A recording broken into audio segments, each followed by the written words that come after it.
Mari Tuhan bekerja lebih lagi di dalam kehidupan kami masing-masing. Biarlah Engkau berbicara lewat firman-Mu, sebab itu Engkau mengurapi kami semua.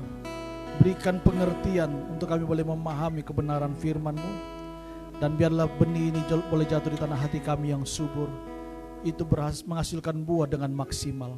Hamba-Mu yang berbicara Tuhan mengurapi dengan urapan yang baru. di dalam nama Yesus. Setiap kita yang siap diberkati, percaya bersama katakan amin. Sebelum saudara duduk, berikan tepuk tangan sorak-sorai sekali lagi bagi Tuhan kita. Lebih sorak-sorai lagi, haleluya. Silakan saudara duduk. Shalom. Ada sukacita? Haleluya. Ya, tema kita di minggu ini adalah loyal dan rela berkorban. Minggu kemarin kita sudah belajar tentang bagaimana kita berani mengambil satu keputusan melawan arus dunia ini. Kita harus berani melawan arus dunia. Amin. Berani berkata tidak terhadap dosa dan berani berkata ya terhadap kebenaran. Amin. Dan saya percaya waktu kita bersama dengan Tuhan, kita nggak perlu takut dengan keadaan apapun, sebab Tuhan itu lebih dari segala-galanya. Amin. Nah, kita akan belajar hari ini tentang loyal dan rela berkorban. Saudara, loyal atau loyalitas itu sangat penting dalam kehidupan seorang. Ya, menurut kamus Oxford Dictionary mengatakan begini, saudara. Loyalitas menurut kamus dictionary daripada Oxford, saudara, dikatakan begini. Loyalitas adalah mutu dari sikap setia, yaitu loyal sendiri. Sedangkan loyal itu didefinisikan sebagai tindakan memberi atau menunjukkan dukungan dan kepatuhan yang teguh dan konstan pada seseorang atau institusi. Jadi kalau kita berbicara loyalitas, itu adalah berbicara tentang kepatuhan, tindakan patuh yang teguh, konstan, tidak tergoyahkan kepada apapun. Amin. Dan hari ini kita akan belajar dari satu tokoh yang bernama Rut. Kita tahu Rut ini adalah seorang Moab yang tidak mengenal Tuhan. Tetapi ketika dia memiliki loyalitas, kita melihat bagaimana Tuhan bekerja dalam hidupnya dan Tuhan memberkati. Dari Rut lahir keturunan Daud. Dan dari keturunan Daud itu lahirlah Yesus Kristus Tuhan. Jadi saudara, berbicara tentang loyalitas itu sangat penting dalam kehidupan kita sebagai anak-anak Tuhan. Amin. Sebab kalau kita nggak punya loyalitas, baik dalam bekerja, terlebih lagi dalam pelayanan, ya, apalagi kepada Tuhan, maka kita akan menjadi orang yang sembarangan. Tapi loyalitas itu menunjukkan satu sikap ketaatan penuh kepada apa yang Tuhan mau dalam hidup kita. Kita baca dalam Rut pasal yang pertama, mulai ayat 1 sampai dengan ayat yang ke-18. Boleh dibantu multimedia, kalau saudara punya Alkitab, saudara baca saja di Alkitab saudara. Ya, Rut pasal yang pertama, ayat 1 sampai dengan ayat yang ke-18. Sama-sama kita baca, banyak baca Alkitab, banyak berkat. Amin. Kurang baca Alkitab, kurang berkat. Tidak baca Alkitab, tidak ada berkat. Haleluya. Amin.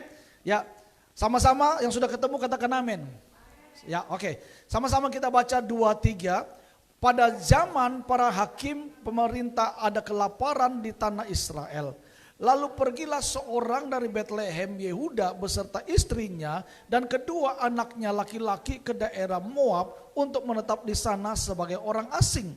Nama orang itu ialah Elimelek. Nama istrinya Naomi dan nama kedua anaknya Mahlon dan Kilion, semuanya orang-orang Efrata dari Betlehem Yehuda, dan setelah sampai dari daerah Moab, diamlah mereka di sana. Kemudian matilah Elimelek suami Naomi, sehingga perempuan itu tertinggal dengan kedua anaknya. Keduanya mengambil perempuan Moab yang bernama Orpa, yang kedua bernama Rut, dan mereka diam di situ kira-kira 10 tahun lamanya. Lalu matilah juga keduanya, yakni Mahlon dan Kilion, sehingga perempuan itu kehilangan kedua anaknya dan suaminya. Kemudian berkemaslah ia dengan kedua menantunya dan ia pulang dari daerah Moab. Sebab di daerah Moab itu ia mendengar bahwa Tuhan telah memperhatikan umatnya, memberikan makanan kepada mereka. 7. Maka berangkatlah ia dari tempat tinggalnya itu bersama-sama dengan kedua menantunya. Ketika mereka sedang di jalan untuk pulang ke tanah Yehuda, berkatalah Naomi kepada kedua menantunya itu, pergilah, pulanglah masing-masing ke rumah ibumu, Ibunya, Tuhan kiranya menunjukkan kasih-Nya kepadamu seperti yang kamu tunjukkan kepada orang yang telah mati itu dan kepadaku. Kiranya atas karunia Tuhan kamu mendapat tempat perlindungan masing-masing di rumah suamimu. Lalu diciumnyalah mereka, tetapi mereka menangis dengan suara keras dan berkata kepadanya, tidak, kami ikut dengan engkau pulang kepada bangsamu. Tetapi Naomi berkata, pulanglah anak-anakku, mengapa kamu turut dengan aku? Bukankah tidak ada lagi anak-anak laki-laki yang kulahirkan untuk dijadikan suamimu nanti? Pulanglah dan anak-anakku, pergilah sebab sudah terlalu tua aku untuk bersuami. Seandainya pikirku ada harapan bagiku dan sekalipun malam ini aku bersuami, bahkan sekalipun aku masih melahirkan anak laki-laki, masakan kamu menantikan sampai mereka dewasa? Masakan karena itu kamu harus menahan diri dan tidak bersuami? Janganlah kiranya demikian, anak-anakku. Bukankah jauh lebih pahit yang aku alami daripada kamu? Sebab tangan Tuhan teracung terhadap aku. Menangislah pula mereka dengan suara keras. Lalu Orpa mencium mertuanya itu minta diri. Tetapi Rut tetap berpaut padanya. Berkatalah Naomi, telah pulang iparmu kepada bangsanya dan kepada para allahnya. Pulanglah mengikuti iparmu itu. Tetapi kata Rut, janganlah desak aku meninggalkan engkau dan pulang dengan tidak mengikuti engkau. Sebab kemana engkau pergi, ke situ jugalah aku pergi. Dan di mana engkau bermalam, di situ jugalah aku bermalam. Bangsamulah bangsaku dan Allahmulah Allahku. Di mana engkau mati, aku pun mati di sana. Dan di sanalah aku dikuburkan. Beginilah kiranya Tuhan menghukum aku. Bahkan lebih lagi daripada itu, jikalau sesuatu apapun memisahkan aku dari engkau selain daripada maut. Ketika Naomi melihat bahwa Rut berkeras untuk ikut bersama-sama dengan dia, berhentilah ia berkata-kata kepadanya. Dan berjalanlah keduanya sampai mereka tiba di Betlehem. Ketika mereka masuk ke Betlehem, gemparlah seluruh kota itu karena mereka dan perempuan berkata, Naomi-kah itu? Tetapi ia berkata kepada mereka, janganlah sebut aku Naomi, sebutkanlah aku Mara, sebab yang Maha Kuasa telah melakukan banyak yang pahit kepadaku. Dengan tangan yang penuh aku pergi, tetapi tangan yang kosong Tuhan pulangkan aku. Mengapakah kamu menyebut aku Naomi? Karena Tuhan telah naik saksi menentang aku, dan yang Maha Kuasa telah mendatangkan malapetaka kepadaku, dan seterusnya dan seterusnya. Nah, saudaraku yang dikasih dalam Tuhan, sejauh pembacaan kita hari ini, kita belajar melihat bahwa ada satu ketetapan Tuhan yang tidak bisa digantikan dengan apapun. Kalau kita melihat Elimelek ini sebenarnya dia harusnya, kalau dia ngerti tentang rencana Tuhan, harusnya dia tetap bertahan di Betlehem. Dia nggak perlu ke Moab, karena Betlehem itu artinya rumah roti. Rumah roti, rumah kelimpahan. Ya, saudara, saya mau beritahu kepada saudara, di dalam Tuhan itu ada banyak kelimpahan. Amin. Di dalam Tuhan ada kecukupan, di dalam Tuhan ada kelimpahan. Karena itu saudara jangan pernah lari daripada Tuhan. Jangan pernah keluar dari kehendak Tuhan. Jangan pernah keluar dari rencana Tuhan. Elimelek ini dia nggak tahan. Karena kelaparan yang terjadi di Betlehem, dia nggak kuat saudara. Mungkin karena penderitaan yang begitu besar yang dialami, krisis ekonomi dalam keluarga juga begitu luar biasa. Tambah lagi kota itu mengalami krisis, makan susah. Lalu dia dengar Moab ini kayaknya tempat perantauan yang bagus. Moab ini kayaknya kalau kita ke sana kita bisa berhasil, kita bisa sukses, kita bisa makan yang lebih baik, kita bisa hidup yang lebih layak. Singkat cerita, Elimelek pergi mengajak anaknya dan Naomi. Naomi artinya adalah kesukaan. Ya. Ada sih nama Naomi?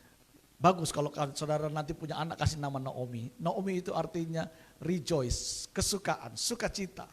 Ya. Nah, saudara, Elimelek itu artinya Allah adalah rajaku. Nah, kalau punya anak kasih nama Elimelek juga bagus. Allah adalah rajaku. Nah, saudara, Elimelek ini namanya artinya adalah Allah adalah rajaku. Tetapi pada prakteknya dia khawatir. Waktu terjadi kelaparan dia khawatir. Waduh, gimana anak-anak gak bisa makan, bagaimana keluarga saya? Memang gak salah saudara, sebagai pemimpin dia memikirkan masa depan keluarganya. Ya, tetapi yang perlu kita ketahui di sini adalah jangan sampai kita salah bertindak. Jangan sampai kita salah mengambil keputusan. Elimelek dia salah mengambil keputusan. Apa yang dia lakukan, akhirnya dia pergi ke Moab. Moab itu adalah negeri orang yang tidak percaya Tuhan. Moab itu adalah negeri yang tidak diberkati oleh Tuhan. Yehuda itu, Israel, Bethlehem itu adalah tempat di mana Tuhan memberkati umatnya. Tapi dia keluar dari kasih karunia Tuhan, dia pergi ke Moab. Ini gambaran rohani, saudara. Ada banyak orang Kristen, dia sudah mengalami kasih karunia Tuhan, ada dalam janji Tuhan, tapi ketika ada dalam pergumulan, ketika ada dalam masalah, ketika ada dalam situasi yang tidak baik, dia gak kuat tahan. Kenapa? Dia melihat di sekitarnya dengan mata kepalanya sendiri. Dia melihat di sekitarnya dengan pikirannya dia sendiri. Lalu dia mulai keluar dari pemeliharaan Tuhan. Dia mulai keluar dari janji-janji Tuhan dan pergi ke tempat lain melakukan sesuatu dengan usahanya sendiri. Dan apa yang terjadi kalau kita lihat kisahnya, 10 tahun ada di Moab, bukan tambah kaya, bukan tambah berhasil, tambah menderita. Betul? Elimelek akhirnya meninggal. Tidak lama kemudian kedua anaknya Mahlon dan Kilion juga meninggal. Ya, Naomi putus asa. Dia benar-benar depresi. Kepala rumah tangga sudah meninggal. Sumber mata pencarian sudah terada. Hidup di rantau. Sudah kayak gitu, anak laki-laki yang mungkin diharapkan nanti bisa mendukung kehidupan dia karena di hari tuanya ada anak laki-laki yang bisa menjamin kehidupannya dia. Tapi sangat disayangkan, kedua anaknya juga mati. Tinggal anak mantu. Biasanya di mana-mana konon ceritanya antara anak mantu wanita dengan mertua wanita itu kurang cocok. Ya, tapi saya harap itu cuma ada di sinetron dan film-film telenovela. Haleluya. Di dalam jemaat ini tidak boleh. Semua anak mantu harus harus hormat sama orang tua. Amin.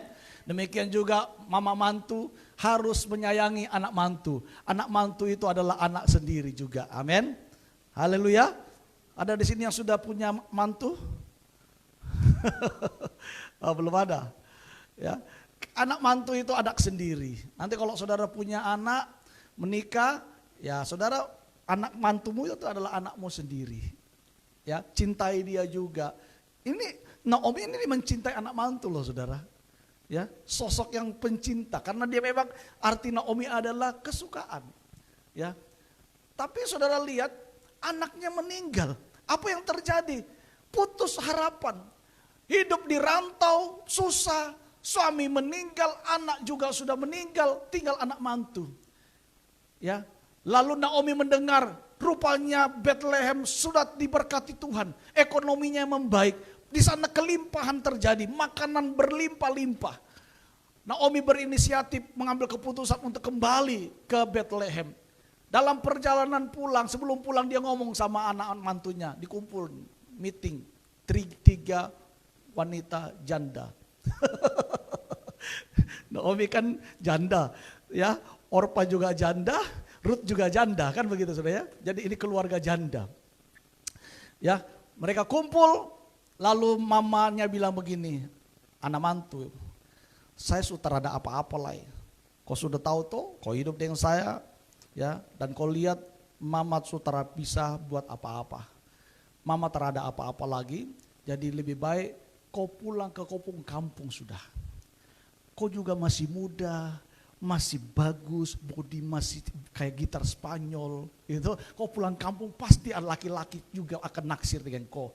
Sudah selagi belum terlambat, sebelum nasi jadi bubur, ya kau pulang sudah. Tapi apa? Luar biasa anak mantu ini. Karena dekatnya sama mertua, hubungan yang baik. Waduh, anak mantu tar mau pulang. Anak mantu bilang, mama sudah jual. Bahasa Ambon deh. Mama sudah jual. Biar saya ikut mama sudah. Ya.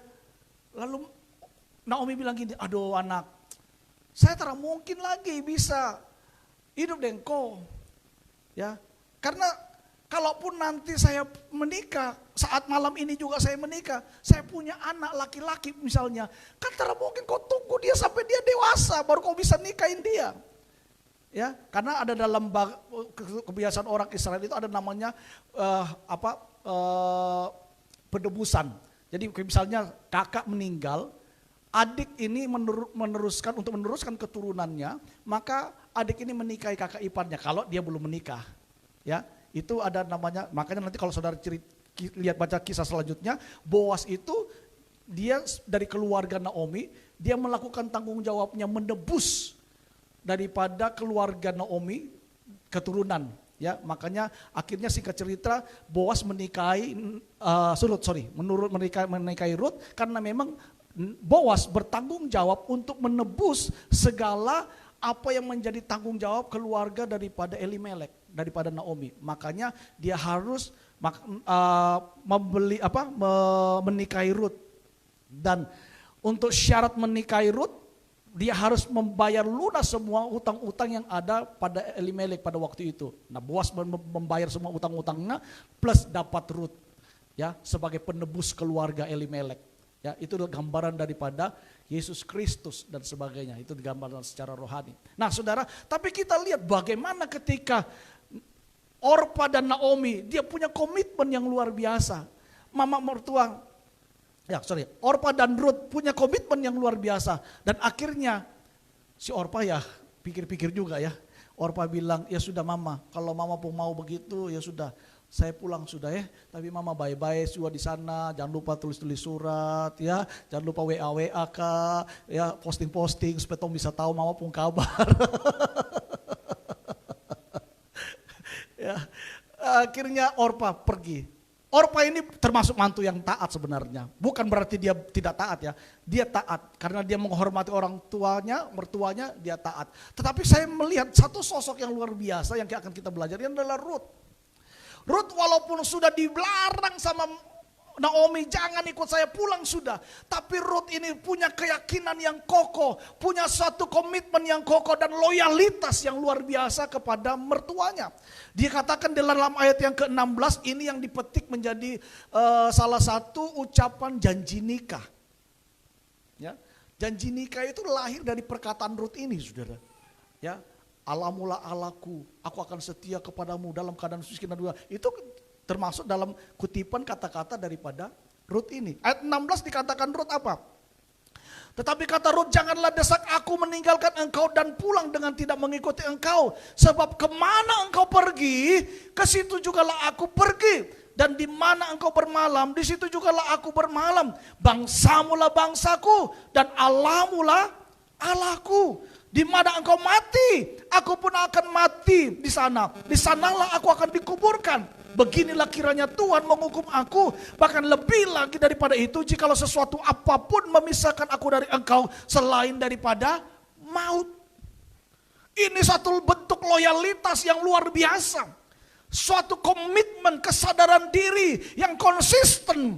Dia tahu bahwa ketika dia berada di Bethlehem, ketika dia ada di dalam negeri perjanjian, dia akan mengalami berkat-berkat Tuhan, dia akan mengalami kemurahan Tuhan. Dan itu terjadi. Dari peristiwa ini lahir Roma 8 ayat 28 yang kita tahu. Kita tahu sekarang bahwa Allah turut bekerja dalam segala sesuatu untuk mendatangkan kebaikan bagi mereka yang mengasihi Dia dan bagi mereka yang terpanggil sesuai dengan rencana Allah. Amin. Rut menggenapi Roma 8 ayat 28. Orang yang tadinya tidak masuk dalam hitungan rencana Allah, ya. Tapi saudara, Tuhan itu turut bekerja. Saudara, saya mau beritahu kepada saudara, kadang-kadang kita salah mengambil keputusan. Betul? Sering kita mengambil keputusan yang salah. Sering kita melakukan tindakan-tindakan yang salah. Tapi saya mau beritahu kepada saudara, di dalam keputusan yang salah itu, di dalam tindakan yang salah, waktu kita mau berbalik dalam kebenaran Tuhan, dan kita mau berjalan di dalam kehendak Tuhan, saya percaya Tuhan itu sanggup memulihkannya. Amin. Naomi ketika dia berbalik dari Moab, dia pergi kembali ke Bethlehem, Tuhan pulihkan keadaannya.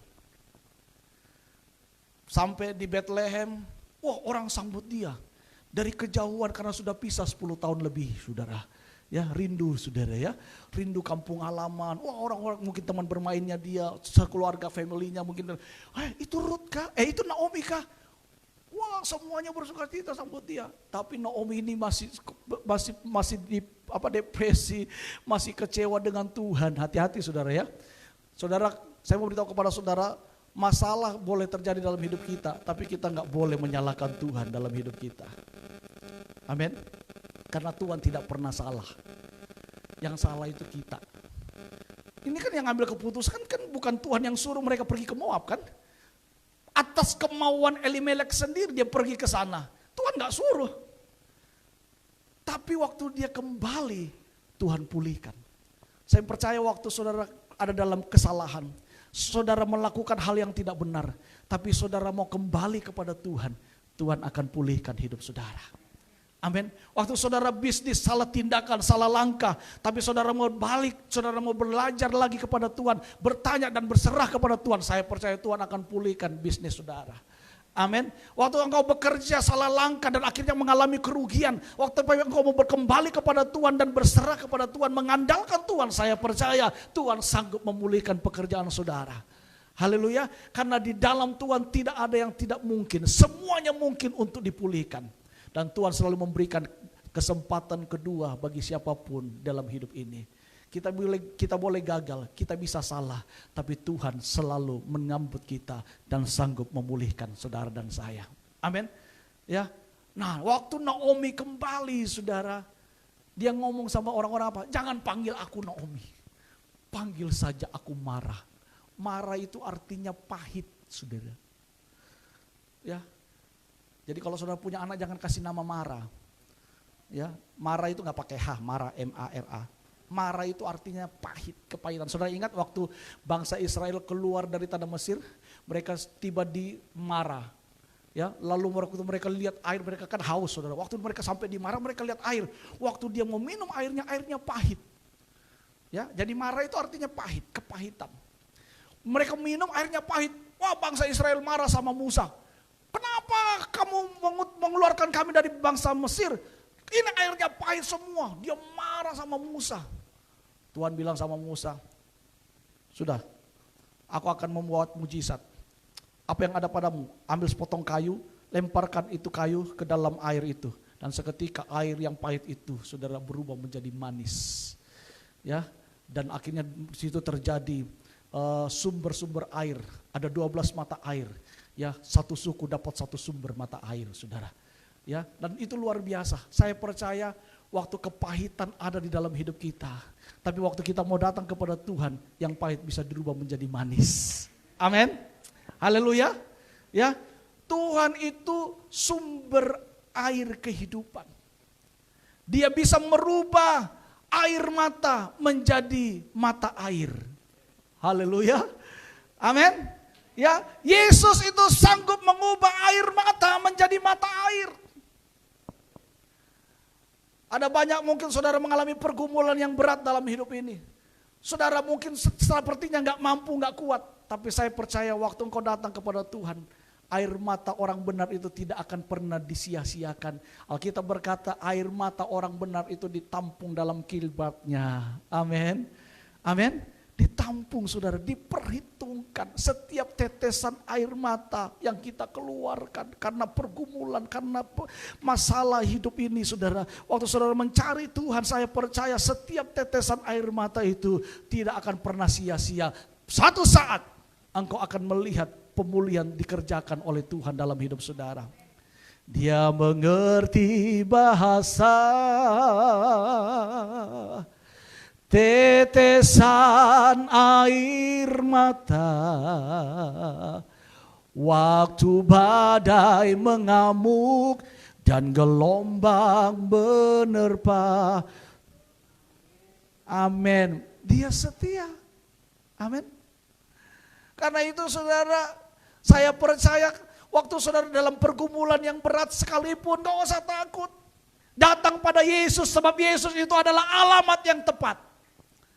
Di dalam Yesus ada ketenangan, di dalam Yesus ada kelegaan. Amin. Sebab itu Matius pasal 11 ayat 28 dikatakan, marilah kepadaku hai kamu yang letih, lesu dan berbeban berat.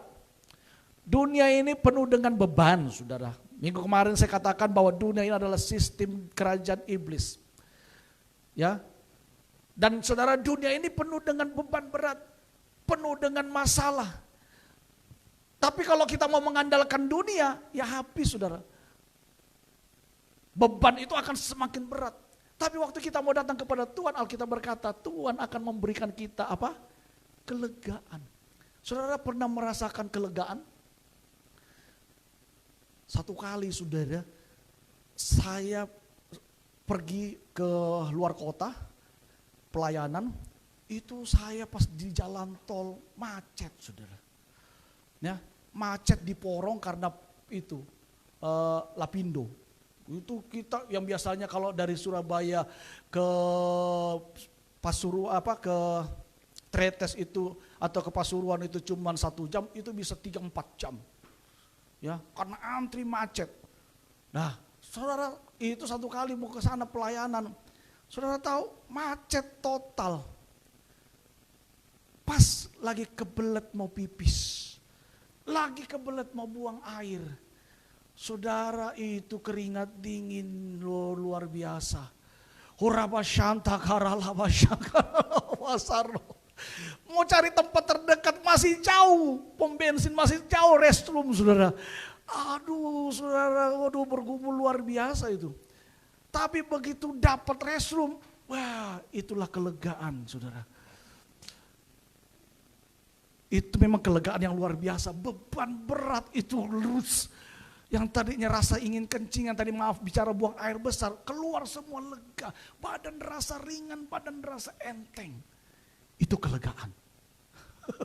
Kalau saudara mau bayangkan kelegaan itu yang gimana, nah kayak gitulah kelegaan. Haleluya. Dunia ini penuh dengan beban.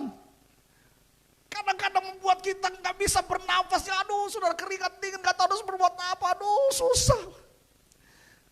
Tapi waktu Tuhan menjamah kita, kita dikasih kelegaan. Wah, seperti itu saudara. Semuanya lepas, lega luar biasa. Lalu nyanyi, dan ku kan menari, ya soraklah, haleluya. Amin. Ya, saudara, mari kita belajar tentang Rut ini.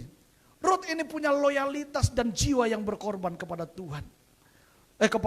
Kepada Naomi. Dan kita belajar dari sifat daripada Rut ini. Ada 3 hal yang akan saya bagikan kepada saudara terkait dengan tema kita loyal dan rela berkorban. Dan kita akan belajar dari sosok yang bernama Rut saudara. Ya. Rut ini saudara adalah seorang yang luar biasa. Kita akan belajar dari kehidupan Rut soal loyal dan rela berkorban. Nah, apa saja keteladanan yang bisa kita pelajari dari sosok Rut? Yang pertama, Rut ini adalah sosok yang tetap setia.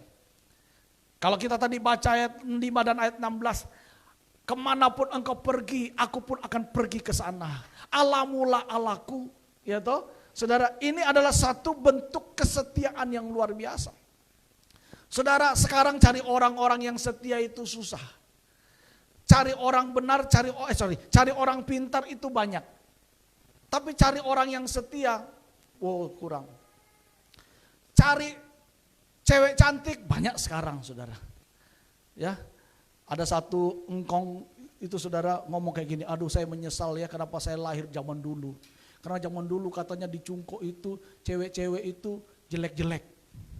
Sekarang generasi sekarang cantik-cantik. Dia bilang, kenapa saya lahir dari zaman-zaman dulu katanya. Orang masih jelek-jelek. Sekarang generasi-generasi sekarang cantik-cantik, moi-moi saudara ya. Ya, waduh cantik-cantik. Dia bilang, kenapa saya baru lahir zaman dulu, kenapa gak zaman sekarang, kan cantik-cantik saudara. Oh orang cantik sekarang tambah banyak. Kalau dulu cari orang cantik susah. Ya. Sekarang saudara, waduh, dulu kalau orang cantik jual mahal, sekarang orang cantik jual murah. Iya banyak kan yang menjajakan diri itu kan wanita-wanita cantik semua itu saudara ya. Ya, jual murah. Sekarang cari pria ganteng, berotot, six pack, banyak. Tapi semuanya ya jeruk makan jeruk. Karena sekarang pria-pria yang six pack itu paling banyak sekarang yang bodyguard fitness itu tahu badannya kekar tapi rupa-rupanya jeruk makan jeruk, saudara. Sekarang itu yang laku itu pria-pria yang buncit perutnya. Ya, itu dicari nona-nona di kota-kota besar.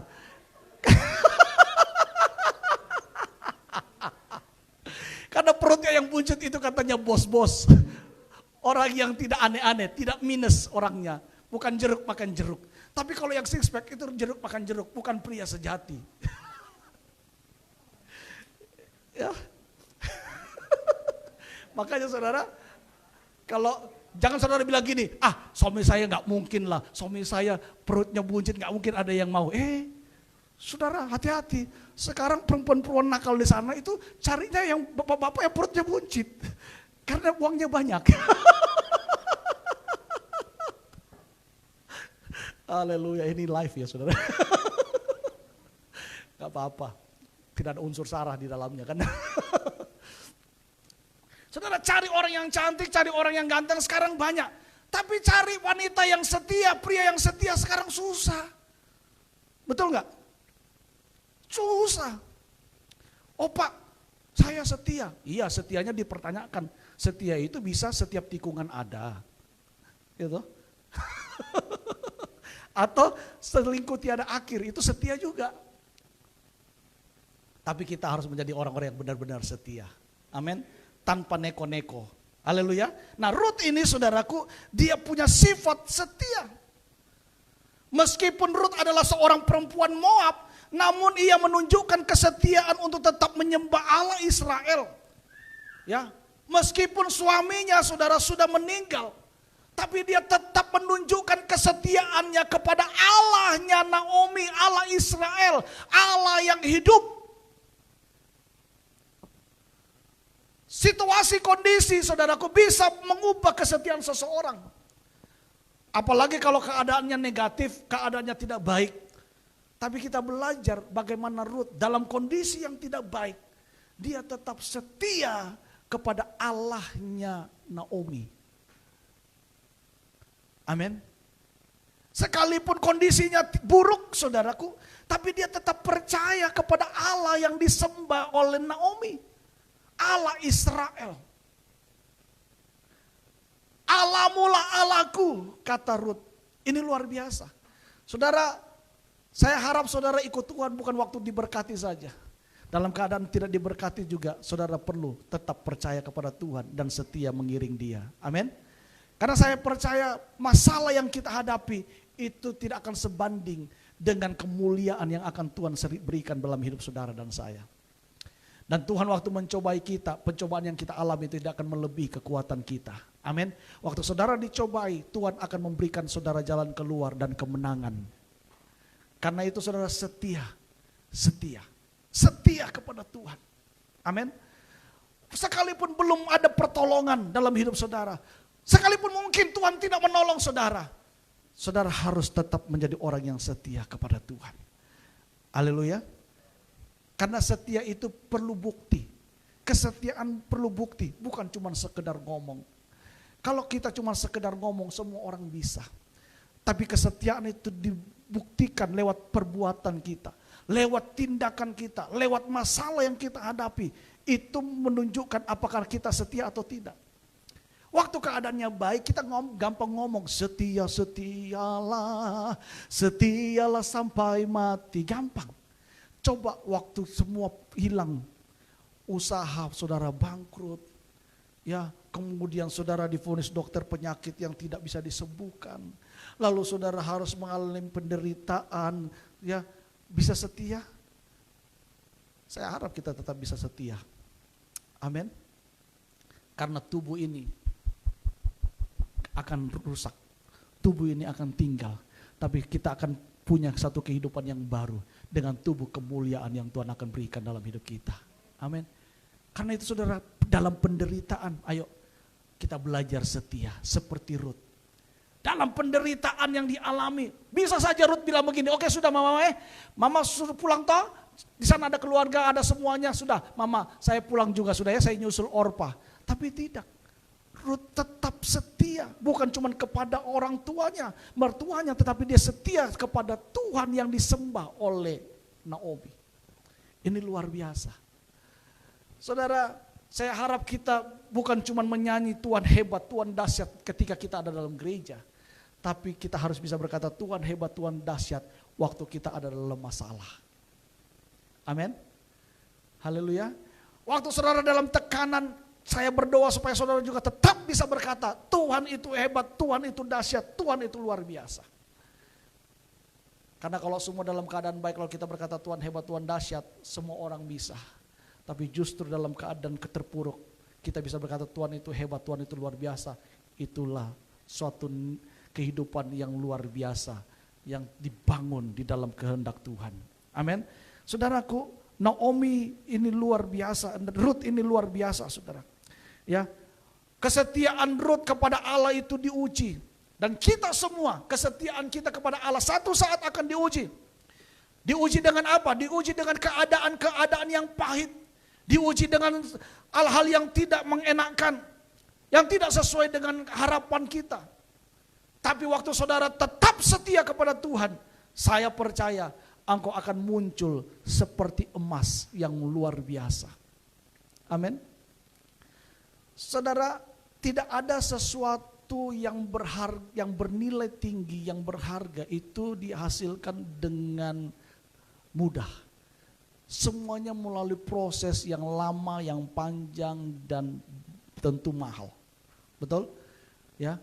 Emas itu dikatakan bagus, baik, bernilai mutu yang tinggi, itu melalui proses yang panjang dan lama. Mulai dari pertama sampai akhirnya dimurnikan, dibakar dan sebagainya. Ya. Berlian itu juga saudara, itu kan dari batu. Prosesnya juga lama. Ya, butuh waktu. Tapi saudara lihat, waktu proses itu sudah dilalui, batu yang tadinya tidak berharga itu menjadi nilainya luar biasa. Amin. Ibu-ibu pasti suka dengan berlian. Ya. Kalau nggak suka itu aneh. Ya, wanita pada umumnya suka berlian. Kalau saudara kasih berlian kepada wanita, pasti dia senang. Ya, tiap hari saudara akan dimasakkan dengan masakan kesukaan saudara. Ya, tapi jangan jadi wanita matre juga, saudara ya. Pokoknya kalau kamu nggak kasih aku berlian, aku tidak akan melayani kamu. Jangan gitu, saudara ya. Kita menikah itu bukan karena harta, tapi menikah karena rasa cinta. Cinta itu kan tidak pandang bulu, amin.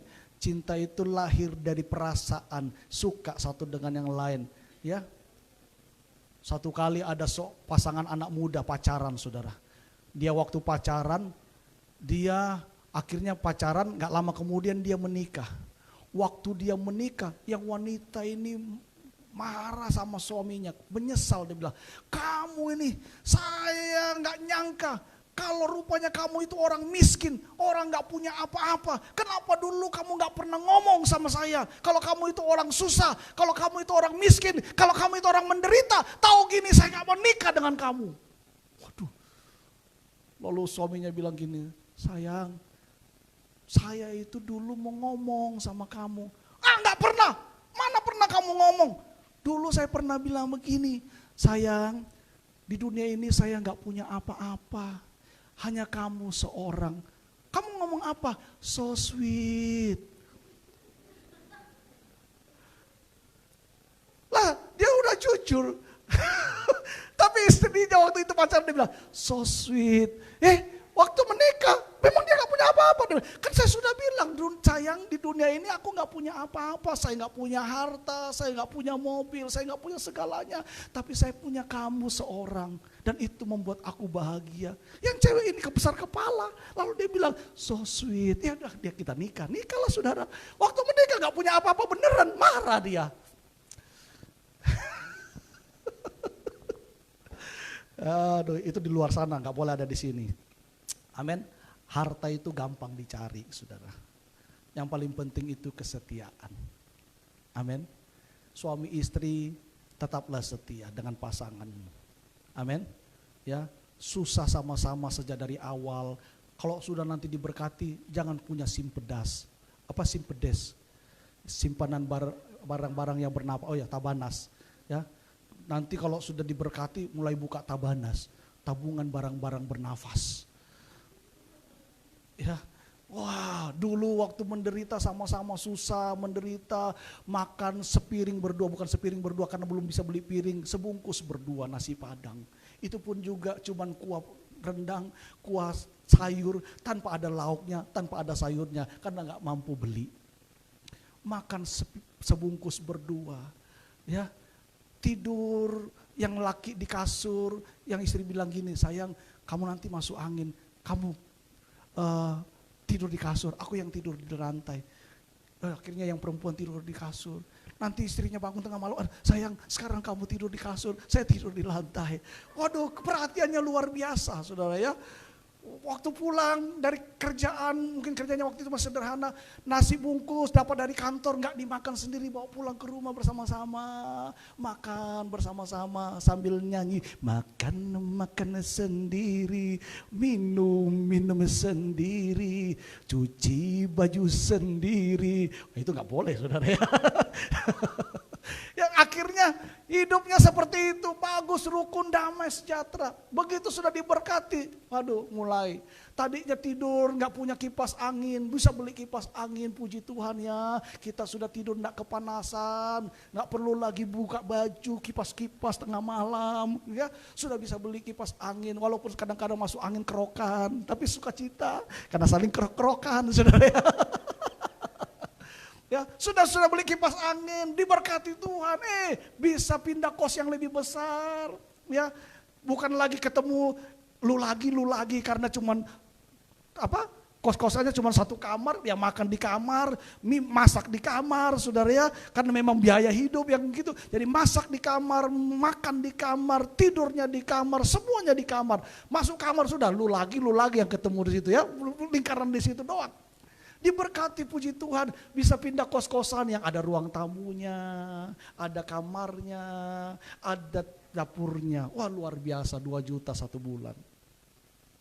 Ya, gaji sudah lumayan baik, saudara. Oh, karena cinta Tuhan, sehati bersama-sama, hidup rukun bersama-sama, diberkati Tuhan, saudara. Diberkati Tuhan, mulai punya sepeda, walaupun bukan sepeda motor, tapi sepeda merek GL, goyang lutut, dipancal terus.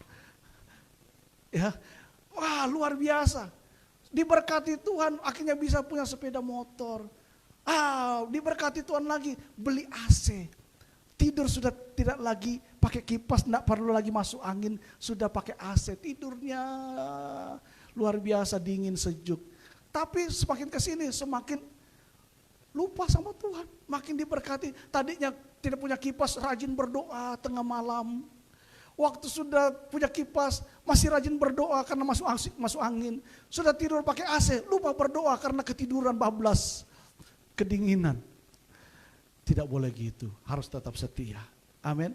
Terus waktu sudah diberkati, tetap setia dengan pasangan. Sudah menderita sama-sama, susah sama-sama dari bawah, waktu diberkati tetap menikmati sama-sama. Amin. Haleluya. Ya, jangan mulai melirik sana, melirik sini dan akhirnya buka tabanas. Itu yang pertama. Yang kedua yang kita belajar dari Rut. Yang kedua yang kita belajar dari Rut adalah Rut ini saudara tetap rela berkorban. Di dalam Rut pasal yang kedua ayat yang ke-8. Rut pasal yang kedua ayat yang ke-8, Alkitab berkata demikian. Sesudah itu berkatalah Boas kepada Rut, dengarlah dahulu anakku, tidak usah engkau pergi memungut jelai ke ladang lain, dan tidak usah juga engkau pergi dari sini, tetapi tetaplah dekat pekerja-pekerjaku perempuan. Saudaraku, Rut ini rela berkorban. Dia rela berkorban, mau menjadi pemungut jelai. Pemungut jelai itu sudah tahu, cuman kumpul berkas-berkas yang sudah dipilih. Remah-remah jelai itu dikumpulin, itu pekerjaan hina sebenarnya. Ya. Meskipun sudah ada para penyabit gandum, saudara, tapi Rut ini tetap mau menjadi pemungut jelai. Kenapa? Karena pengorbanannya itu. Akhirnya apa? Rut mendapatkan belas kasih daripada Boas. Dan singkat cerita kita tahu, kalau saudara baca dalam pasal-pasal selanjutnya, akhirnya Boas menikahi Rut. Karena apa? Rut punya sikap yang mau berkorban. Saya percaya setiap pengorbanan itu pasti akan membuahkan hasil. Amin. Ya. Setiap pengorbanan pasti akan mendatangkan hasil. Tidak ada kemuliaan tanpa mahkota, tanpa penderitaan. Ya. Tidak ada kemenangan tanpa pengorbanan. Saudara lihat seorang petinju yang hebat, misalnya siapapun itu, atau seorang olahragawan yang hebat, dia bisa berhasil seperti itu karena apa? Ada hal yang dia korbankan. Dia mengorbankan waktunya, dia mengorbankan kenikmatan hidupnya, makan dia harus kontrol. Aderai itu saudara jadi orang binaragawan kayak gitu, itu dia harus kontrol makan. Makannya itu nggak sembarang. Kita kadang-kadang kepingin, saya kepingin badan kayak Aderai, tapi nggak mau bayar harga, nggak mau korban. Makannya sembarangan. Ya, sate kambing masuk, durian masuk, capcay masuk, babi kecap masuk. Iya, jangan salah, nggak bisa terbentuk bodinya, saudara. Ya, itu dia harus takar, makanannya harus diukur, semuanya harus ditimbang. Korban, saudara. Yang lain enak-enak makan daging, dia nggak boleh, dia harus tahan diri, apalagi waktu mau bertanding, nggak boleh. Tapi dari dia mengorbankan semua itu, dia bisa punya prestasi yang luar biasa. Amin. Ya, hidup kita seperti itu. Kita akan melihat sesuatu hasil yang luar biasa ketika kita mau berkorban. Saudara, sampai dimanapun Tuhan memimpin kita naik, saya harap saudara tetap mempunyai sikap rendah hati dan juga memiliki kerelaan untuk berkorban. Amin. Rela hati, mau berkorban, ini harus ada dalam diri kita. Rendah hati, jangan sombong. Kalau saudara berhasil, saudara punya prestasi, sadar bahwa semuanya karena kasih karunia Tuhan. Dan ketika saudara berhasil, jangan lupa berkorban. Karena itu pengorbanan itu tidak akan pernah sia-sia. Apa yang kita tabur di dalam kebenaran pasti akan menuai sesuatu yang baik. Amin.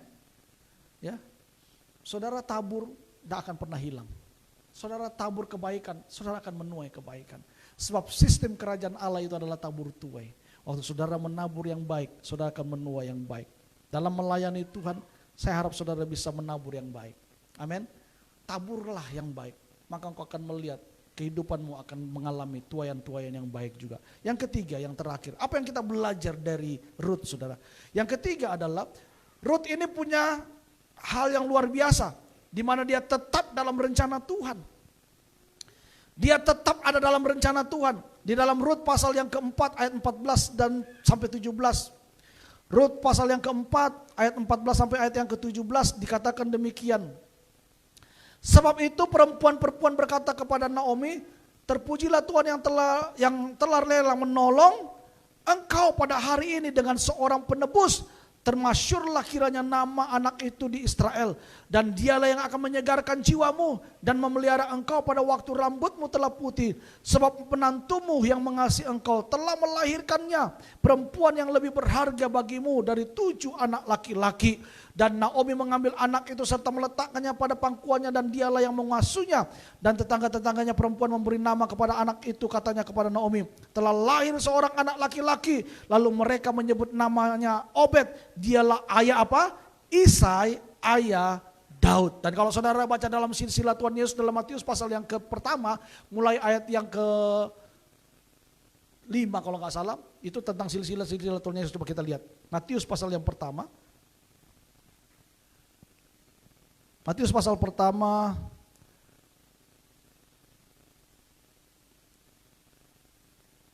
ayat yang ke-5.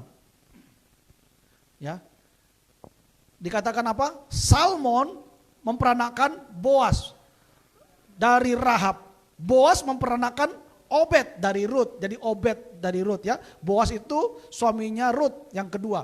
Lalu Obed memperanakan Isai. Isai memperanakan Raja Daud. Daud memperanakan Salomo dan istri Uria.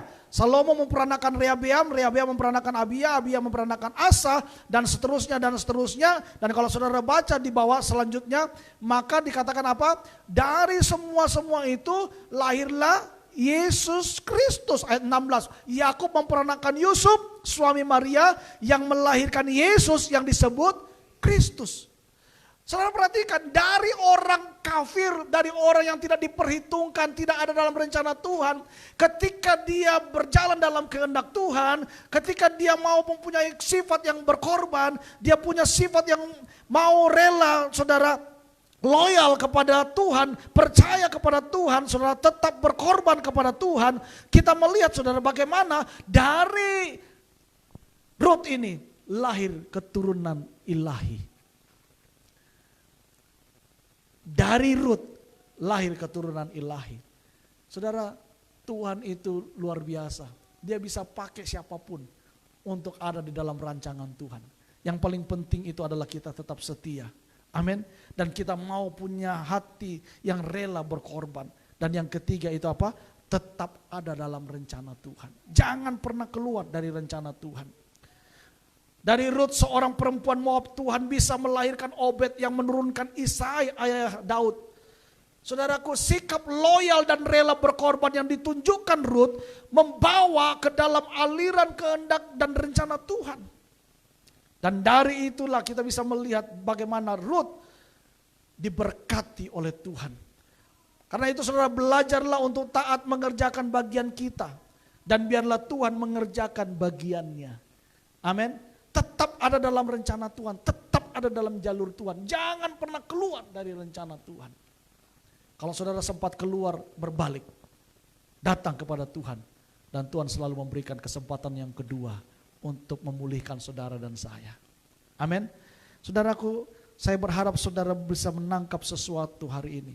Bahwa kita penting sekali belajar dari seorang yang bernama Rut. Dari Rut kita belajar bagaimana dia tetap setia. Dari Rut kita belajar bagaimana dia rela berkorban. Dan dari Rut kita belajar bagaimana dia tetap ada di dalam rencana Tuhan. Dan akhirnya dia melahirkan keturunan ilahi. Saudara, seringkali kenikmatan-kenikmatan dunia menggoda kita. Tapi saya mau beritahu kepada saudara, jangan pernah keluar dari rencana Tuhan. Seringkali tawaran-tawaran dunia lebih nikmat, lebih menjanjikan. Tapi saya mau beritahu kepada saudara, jangan pernah keluar dari rencana Tuhan. Tetap ada dalam rencana Tuhan dan engkau akan melihat pekerjaan-pekerjaan yang besar itu akan dilimpahkan dalam kehidupan saudara. Amin. Mungkin saudara bilang begini, Pak, saya gak mungkin menjadi orang yang berhasil. Saya gak punya pendidikan. Saya bukan orang yang pintar usaha. Tapi kalau saudara ada dalam rencana Tuhan, Tuhan sanggup memberkati saudara. Amin. Ingat, Yusuf diberkati, disertai Tuhan, diberkati Tuhan. Yang dikerjakannya diberkati Tuhan. Yang paling penting kita ada dalam rencana Tuhan. Ya, saya percaya waktu kita ada dalam rencana Tuhan, Tuhan memberikan kita hikmat untuk bisa menjalankan hidup ini dengan baik. Waktu kita ada dalam rencana Tuhan, Tuhan memberikan kita hikmat untuk kita bisa bekerja dengan baik dan maksimal. Waktu kita ada dalam rencana Tuhan, Tuhan memberikan kita hikmat untuk kita melakukan sesuatu apa yang tidak bisa kita kerjakan. Dia akan buka jalan waktu tidak ada jalan. Dia akan tunjuk jalan dalam hidup saudara untuk saudara bisa melihat hari depan yang lebih gilang gemilang, hari depan yang penuh dengan harapan di dalam Yesus Kristus Tuhan. Amin. Mari kita bangkit berdiri, saudara. Saya undang pemain musik, singers, pemimpin pujian boleh maju ke depan. Saudara yang dikasihi Tuhan, saya tidak tahu apa yang saudara gumuli hari-hari ini. Saya tidak tahu apa yang menjadi persoalan saudara hari-hari ini. Tapi mari kita belajar untuk punya sikap seperti Rut. Dia tetap setia kepada Allah. Dia tetap percaya bahwa Allah yang disembah oleh Naomi adalah Allah yang hidup. Allah yang sanggup memberkati dan memulihkannya. Ruth mempunyai sikap yang rela berkorban. Dan dia tetap punya sikap yang tetap mau ada di dalam rencana Tuhan. Dan kita melihat hidup Ruth menghasilkan buah yang baik. Dari kehidupan dia lahir Yesus Kristus Tuhan. Saudara, tidak ada orang yang tidak berarti. Tidak ada orang yang menjadi sampah. Ketika kita datang kepada Tuhan, Dia sanggup mengubah kehidupan saudara dan saya. Yang mungkin orang bilang sampah masyarakat, tidak layak, tidak berarti, tidak bisa, tidak mungkin berhasil. Waktu saudara datang kepada Tuhan, Tuhan sanggup mengubah apa yang buruk menjadi baik. Di tangan Tuhan semuanya menjadi indah. Di tangan Tuhan semuanya menjadi mulia. Sebab Dia adalah penjunan yang agung itu, yang sanggup membuat hidupmu diberkati, yang sanggup membuat hidupmu dipulihkan, yang sanggup membuat hidupmu berarti dan berharga. Hanya di dalam tangan Sang Penjunan itu engkau akan melihat hari depan yang penuh dengan harapan. Hanya di tangan Sang Penjunan yang luar biasa itu engkau akan melihat masa depan yang gilang gemilang. Karena itu mari datang kepada Tuhan, bawa hidupmu kepada Dia. Haleluya.